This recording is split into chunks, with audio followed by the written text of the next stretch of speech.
আমার পক্ষ থেকে একটি ব্যক্তিগত আপডেট। অনেক প্রশ্ন আসে আমার কাছে প্রায় প্রতিদিনই, আসলে প্রতিদিনই। কি হচ্ছে? কেওয়াইসি সব, মানে সাধারণত যেসব প্রশ্ন আমি পাই আসলে। আর কেওয়াইসি নিয়ে এখনো কিছুই কার্যকর হয়নি। হবে, কিন্তু এটা নিয়ে চিন্তা করার কিছু নেই। কিন্তু মাফারা যা করছেন, আর আমি জানি না আপনি সোনা বা রূপা সম্পর্কে কিছু জানেন কিনা। যখন তারা সোনা আর রূপা পরিশোধন করে, তখন আসলে ওগুলো আগুনে ফেলে। আর এতে যা হয় তা হলো সব অশুদ্ধতা পুড়ে যায়, আর ভালো প্রাকৃতিক সম্পদ আর সোনা ওপরে উঠে আসে। একটু যেমন বলেন, ক্রিম শত সময় ওপরে উঠে আসে। এটাই এখন মাফারা করছেন। তিনি এই কোম্পানিটাকে পরিশোধন করছেন। হ্যাঁ, তিনি এটাকে আগুনে রেখেছেন। তিনি সব অশুদ্ধতা পুড়িয়ে দিচ্ছেন। তিনি এটা করা বন্ধ করেননি। এটা অনেক পরিশ্রমের কাজ, কিন্তু তিনি জানতেন এটা করতেই হবে। তুমি জানো, আমাদের বেশিরভাগেরই দাগ আছে। আমি বিলি গ্রাহামকে শুনছিলাম। আমি সত্যিই বিলি গ্রাহামকে ভালোবাসি। আর তিনি বলছিলেন, মানুষ সবারই দাগ আছে। আর এই দাগগুলো আমাদের মনে করিয়ে দেয় যে তুমি কখনো হাল ছাড়োনি। তুমি পড়ে যাবে। তুমি তুমি বাধার মুখে পড়বে। তোমার ওপর চিৎকার চেঁচামেচি হবে, তোমাকে ধমকানো হবে। আর মাফারারও অনেক দাগ আছে, আমি বিশ্বাস করি, কিন্তু তারপরও তিনি নিজের দিকে তাকিয়ে বলেন, আমাকে এগিয়ে যেতে হবে। আমাকে এটা করতেই হবে। আমি কখনো ব্যর্থ হব না। আমি ব্যর্থ হতে চাই না। আমি এই কোম্পানির মানুষদের আর সারা দুনিয়াকে দেখিয়ে দেব তিনি এতে যতটা পরিশ্রম আর নিষ্ঠা দিয়েছেন সবটাই। যেমনটা আমি গতকাল বলেছিলাম, তিনি এখন পেছনে বসে আছেন এই সুন্দর ক্যানভাসটা শুকানোর অপেক্ষায়। তিনি পেছনে বসে আমাদের সবার জন্য যা কিছু করছেন সেগুলো দেখছেন, আর আমিও সেটা করি। আমি শুধু নিজের জন্যই নয়, এই কোম্পানিতেও পেছনে তাকিয়ে দেখি, বাহ, এটা এগোচ্ছে, এটা এগোচ্ছে, এটা এগোচ্ছে। তাই মাফারা যা করছেন সেটা ভুলে যেও না। এটাই আজকের জন্য আমার পক্ষ থেকে আপডেট। তিনি এই কোম্পানিটাকে আরো পরিশীলিত করছেন। তিনি বাগানের আগাছা দূর করছেন। তিনি নেতিবাচকতা, খারাপ দিকগুলো দূর করছেন। আর তিনি সব সুন্দর জিনিস, সুন্দর সুন্দর গুরুত্বপূর্ণ শিক্ষা, ভালোবাসা, ধৈর্য আর দয়া উপরের দিকে নিয়ে আসছেন। আর এটাই সত্যি এই কোম্পানিকে বিস্ফোরিত করে তুলবে। তাই মাফারা, আপনাকে ধন্যবাদ। এটা আপনার জন্য একটা আপডেট। তিনি পরিশীলিত করছেন, আর আমি এটা নিয়ে খুবই উত্তেজিত। আর যদি আপনি আসলে রূপা পরিশোধনের কথা ভাবেন, তাহলে এটি একটি বৃহত্তর প্রক্রিয়া। এটা দীর্ঘমেয়াদী একটা প্রক্রিয়া। এটা এমন কিছু যেটা আপনাকে সব সময় নজরে রাখতে হয়। এটাই মাফারা করছেন, ঠিক আছে? অনপ্যাসিভ এর সৌন্দর্য হলো এটা এমন একটা প্ল্যাটফর্ম যেখানে সবাই যথেষ্ট নিরাপদ বোধ করে নিজেদের কথা বলতে এবং নিজেদের মতো করে বাঁচতে পারে। হ্যাঁ, ঠিক। এটা সত্যিই শক্তিশালী, কারণ আমি জানি না আর কোথাও আপনি এটা করতে পারবেন, বা আর কোথাও আপনি এতটা স্বাচ্ছন্দ্য বোধ করবেন।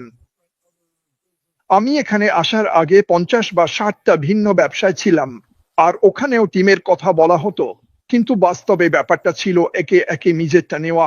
বুঝলেন তো? মানে তুমি তোমারটা পাবে, আমি আমারটা পেয়েছি, তুমি তোমারটা দেখো। বুঝলেন তো? তাই আমাদের সবাইকে এমন একটা সুযোগ আর প্ল্যাটফর্ম দেওয়া হয়েছে, যেখানে শুধু আমরা এখানে কথা বলতে বা যা করছি তা করতে পারছি না, বরং আমরা সেটা সারা বিশ্বের সঙ্গে ভাগাভাগি করতে পারছি।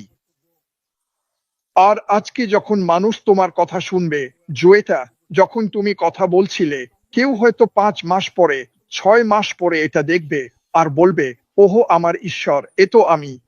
শুধু দেখতে আলাদা। আর তারা তোমাকে খুঁজে বের করার চেষ্টা করবে, কারণ তারা নিজেদের সঙ্গে মিল খুঁজে পাবে। হ্যাঁ, আমি পারি, আমি জানি আমি পারি, আমি জানি আমি পারি। এবং সমস্যাটা ছিল, আমরা নিজেকে এমন মানুষের মাঝে রেখো না যারা বলে তুমি পারবে না। তুমি তাদের ভালোবাসতে পারো, কিন্তু তোমার তাদের সঙ্গে থাকতে হবে না, একদমই না। আর আমি খুব খুশি যে অ্যাশ আমাদের সবার জন্য এত বড় একটা কাজ করেছে, যেখানে আমার মতো কেউ, যে 20 বছর আগে অসুস্থ হয়ে পড়েছিল, চাকরি হারিয়েছিল, সারা পৃথিবী ঘুরে বেরিয়েছিল, একদিনেই সব হারিয়েছিল, একদিনেই। আর আসলে 20 বছর পর আবারও সেই অসুস্থতা ফিরে এসেছিল, কিন্তু এটা দেখায় দরজা খুলবে, ধরে নাও। আমাদের কাছে 2% আছে। যদি আমরা শুধু সেই 2% করি, আমরা দুনিয়া বদলে দিতে পারি। আমরা দুনিয়া বদলে দিতে পারি। আর আর আমি খুব খুশি। আর আর আর ভাষায় বোঝানো যাবে না আমি কেমন অনুভব করি এই কোম্পানি কি করতে পারে আর কোম্পানির মানুষরা কি করতে পারে। কারণ আমি বলি কি, এই 7 বছরে আমি আমি আমি এখন 7ম বছরে যাচ্ছি। সবচেয়ে বড় জিনিসটা আমি দেখেছি, সেটা হলো মানুষের বিকাশ। এটা বিশাল, আর এর অনেক মানে আছে। আরেকটা কথা মনে রেখো, প্রতিটা মুহূর্তই নতুন করে বাঁচার সুযোগ। প্রতিটা মুহূর্ত নতুন করে বাঁচার সুযোগ। তুমি বলতে পারো না আমি পারিনি, আমি শেষ, আজই প্রথম দিন। মানে যাই হোক, আরেকটা বিষয় আমি বলতে চেয়েছিলাম। আমি জানি আর এটা একটু অদ্ভুত শোনাতে পারে, আমি শুনি মানুষ ক্রিস আর অন্যদের বলে আমাকে না, ধন্যবাদ ঈশ্বরকে, কাক নিয়ে, আর আমি সত্যি বলতে ভাষা হারিয়ে ফেলি। কাক হলো সেই প্রক্রিয়া যেটা দিয়ে গ্রাহকদের পরিচয় যাচাই করা হয়। হুন। আর সবাই চাপ দিচ্ছে, এই শুনেছি আমরা কাইট পেতে যাচ্ছি। ওহো, ঠিক আছে, কিসের জন্য? আমাদের তো কোনো গ্রাহকই নেই, আমরা তো এখনো শুরুই করিনি। এটা একটু অদ্ভুতই লাগে, ওরা এমন কিছুর ওপর ফোকাস করছে যেটা অবশ্যই আমাদের ট্র্যাক থাকবে। সবাই তো রাখে, কিন্তু এই শুনেছি আমরা ক্র্যাক পেতে যাচ্ছি, এভাবে একটা ট্যাগ লাগানোটা যেন মরুভূমিতে মাছ ধরার ছিপ পাওয়ার মতো। হ্যাঁ, আমার একটা আছে, দারুণ। আমার ফ্লাই ফিশিং করার ছিপ আছে, কিন্তু আমার কাছে কোনো জলই নেই। মানে আমাদের একটু ধীর হতে হবে। যেমন যেমন ওহো, ক্রিস বলেছিল, সাধারণত আমরা আশের সঙ্গে সপ্তাহে কয়েকবার কথা বলি। গত 1 সপ্তাহ ধরে ও খুব খুব চুপচাপ আছে। আমার অভিজ্ঞতায় 7 বছর হতে চলল, যখন ও সামনে আসে তখন সাধারণত একটা বড় কিছু হয়। তাই এটা মনে রেখো। আর ও জানি এখানে যারা আছে, যারা দেখছে, তারা আগুনটা জ্বালিয়ে রাখছে। ও অনেকবার বলেছে যখন ও আসে, তোমরা এটা করো, আমি আমার কাজের ওপর মনোযোগ দিতে পারি। আর যেমন বললাম, তুমি হয় ওর ওপর বিশ্বাস রাখো, নয়তো রাখো না। আর যদি না রাখো, তাহলে এখন পর্যন্ত কেউ তোমাকে বোঝাতে পারবে না। এটা একদমই বৃথা, এটা সময় আর পরিশ্রমের অপচয়। আর আমি সে ধরনের মানুষ নই, কিন্তু আমি ভালোবাসি তাদের সঙ্গে কাজ করতে যারা বিশ্বাস করে। তারা দেখছে, তারা জানে কি হচ্ছে, আর তারা জীবন বদলাতে প্রস্তুত। সবাই যা বিশ্বাস করতে চায় তাই বিশ্বাস করে। ওহো, আমার মনে হয় আমরা সবাই ঈশ্বরে বিশ্বাস করি। হয়তো তার জন্য আলাদা আলাদা নাম আছে, কিন্তু তুমি তোমার আসল সত্তা বদলাওনি। তুমি তুমি তুমি নিজের পরিচয় অপল থেকেছো, নিজের মধ্যে থেকেছো। আর আমি খুব পছন্দ করেছি জেল বিষয়টা তুমি বলছিলে। উহো, মাটি এটা নিয়ে অনেকবার কথা বলেছে। তোমার দরকার নেই, তুমি জানো তোমার অন্য কারো মতো হওয়ার দরকার নেই। আর আর এটা দারুণ একটা বিষয়। আর আমি সত্যি চাই যারা এখানে আসে তাদের এটা দেখাতে নিজের মতো হও। তুমি যা বলতে চাও সেটা বলো, তোমার উত্তেজনা দেখাও, তুমি কেন এখানে সেটা দেখাও। আমাদের বলো তুমি কেন এখানে। এটা খুবই গুরুত্বপূর্ণ যে সারা পৃথিবী শুধু আমাদের কয়েকজনকেই বারবার কথা বলতে দেখবে না। আমি মনে করি যত বেশি সম্ভব মানুষকে এখানে আনা খুবই গুরুত্বপূর্ণ, যাতে তারা জানতে পারে এই কোম্পানি তাদের জন্য কি করতে চলেছে, আর তারা কত ধৈর্য ধরে এতদিন অপেক্ষা করেছে। জানো, রাতে তুমি সূর্য দেখতে পাও না, কিন্তু জানো ওটা আছে। হ্যাঁ। ঠিক আছে, একই ব্যাপার। একই ব্যাপার আশমুফারেহর ক্ষেত্রেও। তুমি হয়তো ওনাকে দেখতে পাও না, কিন্তু আমি বলছি উনি আছেন। আর উনি দিনরাত পরিশ্রম করছেন, আর উনি থামছেন না, শুধু এগিয়ে যাচ্ছেন যাচ্ছেন যাচ্ছেন। তোমরা সবাই যদি আমার কথা শুনছো, তাহলে আমার কথা মন দিয়ে শোনো। আমাদের সবার মধ্যেই একটা উপহার আছে।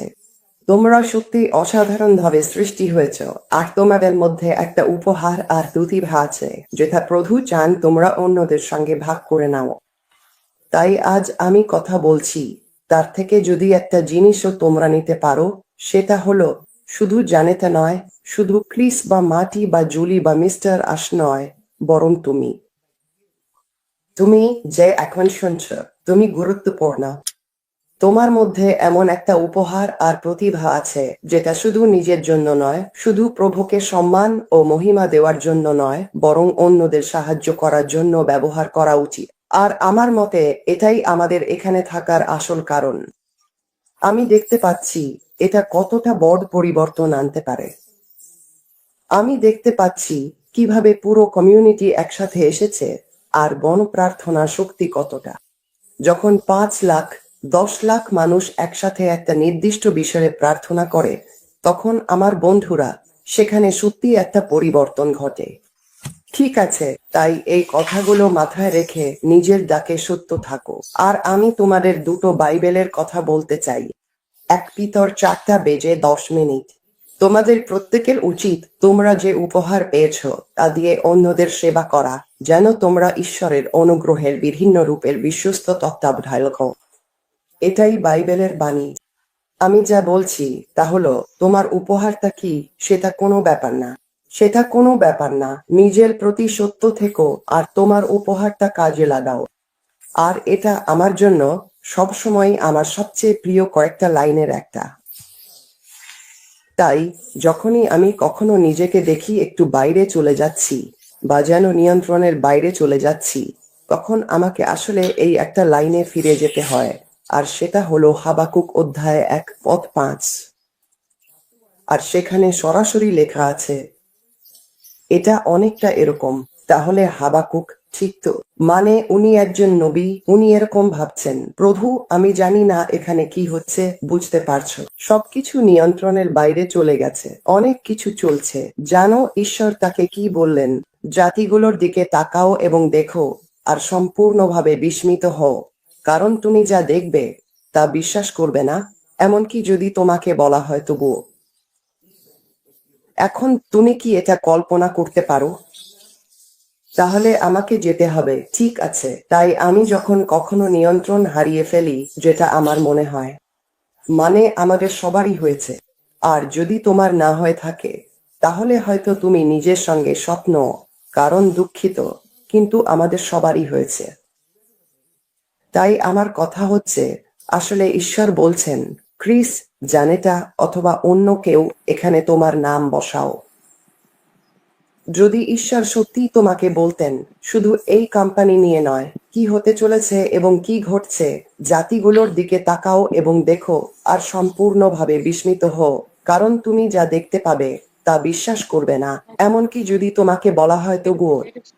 এটা যেন ঈশ্বর সত্যিই বলছেন, আমি তোমাকে দেব, বুক। তুমি বিশ্বাস করতে পারবে না। যদি আমরা সত্যি দেখতে পারতাম এই কোম্পানির সাথে কি হতে চলেছে, খুব আমরা বিশ্বাসই করতে পারতাম না। যদি আমরা দেখতে পারতাম সেই পরিবর্তনটা যা ঘটতে চলেছে। মানে দেখো তো, এই কয়েক বছরে আমরা যে সম্পর্কগুলো গড়ে তুলেছি, দেখো কতটা বিশ্বস্ততা, কতটা মেন্টরশিপ আর কতটা বন্ধুত্ব তৈরি হয়েছে। এটাই তো আসল কথা। এটা সম্পর্কের ব্যাপার। আর যাই হোক, আমার শেষ কথা, আর আমরা এটা আগেও বলেছি, কিন্তু তোমাদের প্রত্যেককে এটা সত্যিই মনে রাখতে হবে, যারা শুনছো, আমি তোমাদের সবাইকে উৎসাহ দেব, নিজের জন্য এটা করো। ভাবো তো, পৃথিবীর সবচেয়ে ধনী জায়গা কোনটা? সবচেয়ে ধনী জমি, সবচেয়ে দামি রিয়েল এস্টেট, পৃথিবীর সবচেয়ে ধনী জায়গা কোনটা?